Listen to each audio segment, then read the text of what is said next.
Ano nga ba ang itsura ng paraiso? Maraming paglalarawan na ito ay lugar na payapa, maligaya, maganda, puno ng kalikasan, nagsasama ang tao at hayop na pinalilibutan ng tubig at taniman ng mga bulaklak. Well, hindi na daw kailangan pang mahanap yan sa kabilang buhay. Dahil now pa lang, binubuo na ang Arden Langit sa Lupa. Lugar kung saan hahaba ang buhay? Meron ba niyan? Sa totoo lang, achievement na may tuturing ang pagkakaroon ng long life. Kaya naman daw ma-achieve ito kung tutusin. Nasa tamang lifestyle lang o paraan ng pamumuhay at lugar kung saan tayo titira, nakabase ang posibilidad ng mahaba-habang buhay. Yun nga lang, iilang bahagi lang ng mundo ang biniyayaan daw ng ganitong klasing mga lugar. Kasama na dito ang ilang mga isla sa bansang Italy, Greece, Japan, Costa Rica at ilang bahagi ng Amerika. Pero dito sa Pilipinas, pwede bang magkaroon ng ganyan? Hindi kalayuan sa Metro Manila, may isang komunidad ngayon na dinedevelop ang tawag Arden Botanical Estate sa Tansa, Cavite. Agad mararamdaman dito ang probinsya feels, stress-free at freshness ng paligid. Layunin nito na bigyan ng maayos at malusog na pamumuhay ang mga nakatira dito, lalo na talamak na ang polusyon sa buong bansa. Paano nabuo itong konseptong ito ng Arden Botanical? We visited the place and nakita namin yung charm nung area. There's river, may mga old trees, and we wanted to preserve it. Pinag-aralan ng mga developer ang konsepto ng Blue Zone, isang pananaliksik sa mga lugar sa mundo kung saan marami ang nakatirang mahigit 100 taong gulang ang mga tao. Sinasabing dahil sa sariwa at natural na paligid, tulad ng malinis na hangin, walang chemical sa mga pagkain at lugar na pwedeng mag-exercise, pagkakaroon ng magagandang relasyon at mga aktibidad sa komunidad na may interaksyon sa kapwa at inang kalikasan. Posible talagang tumagal daw ang ating buhay. Kumonsulta pa ang kumpanya sa kilalang landscape architect at environmental planner na si Paulo Alcazaren para lang maisakatuparan na ang isang sustainable lifestyle sa Arden Botanical Estate. Pinakamaiging sitwasyon para sa buhay ay yung may balance, yung course live-work balance, yung mga gusali against yung open space. Ang problema natin sa Pilipinas, lahat ng ating mga bayan at lungsod, mostly mga gusali lang, walang open space. Ito yung masasabing evolved way of living? Yun ba ang matatawag natin sa konseptong ito? Yes, create neighborhoods that can sustain the communities in them.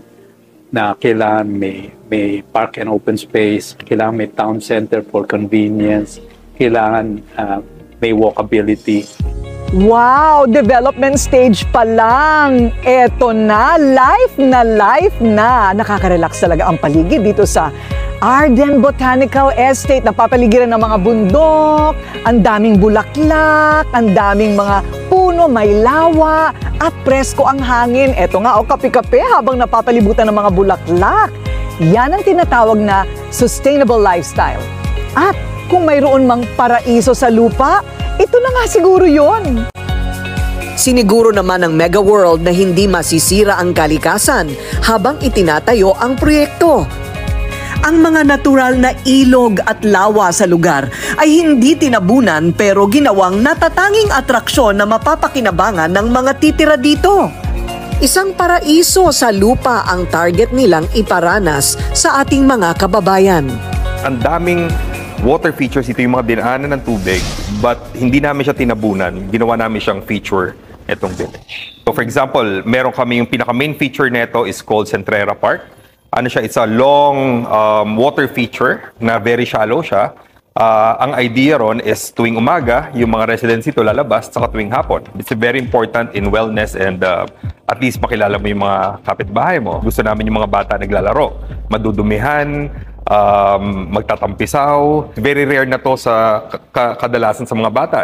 Kasama sa mga project na gagawin sa loob ng Arden Botanical Estate, Arden Botanical Village at Arden West Park Village. Isang pista sa paningin ang malawak na balak na lavender fields kung saan matatagpuan ng iba't ibang klase ng mga bulaklak. Kahit saan ka tumingin, makulay ang paligid. May mga walkways o lalakaran din na palilibutan ng mga iba't ibang halaman.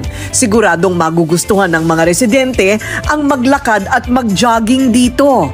Mayroon ding area para ilakad ang mga alagang hayop. Ang tawag ay Pet Park. Ang mga parke ay green na talagang marerefresh at makakapag-relax ang pagod na katawan. Ang clubhouse na nakatayo ngayon, isang matatawag na Scandinavian-inspired green architecture. Halos hindi mo na masasabi kung nasa loob ka o labas ng building dahil blended ang kalikasan sa infrastruktura. All-in-one at kumpleto sa amenities tulad ng mga function room, conference room at iba pa.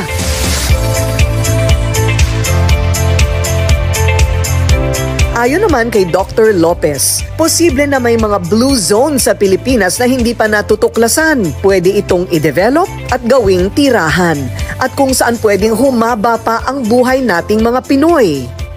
These are communities that their intention is to have more centenarians among their population. So they're trying to make sure that the people's diet and lifestyle and camaraderie or community is being given more importance. Dagdag din ng wellness doctor, huwag kalimutan ng mental health at holistic care sa ating sarili. Kaya may rekomendado din siyang mga tips na dapat ikonsidera. Karamihan sa atin ay hindi na kumakain ng masyado ng gulay. So we end up with deficiencies and it leads to symptoms gaya ng high blood pressure. Patunay na hindi lang yung kumbinyente ang dapat isaalang-alang sa paghanap ng bahay na titirhan. Mahalaga na isama rin ang maayos na kondisyon ng paligid. So Corina, kung pipili ka rin naman ng lugar na titirhan, syempre pipiliin mo na kung saan hahaba ang buhay mo. Tama, correct ka dyan, Yes. di ba? At nandito lahat yan sa Dito inyong development. Correct, sa Arden Botanical Estate. Sabi nga nila, life is not just existing, but living. At makukuha lang ang pinapangarap na long life kung pipili tayo ng maayos at dekalidad na lifestyle at tirahan. Take note, huwag tipirin ang sarili. Pag-ipunan dahil deserve nating lahat ang magkaroon ng #BestLife.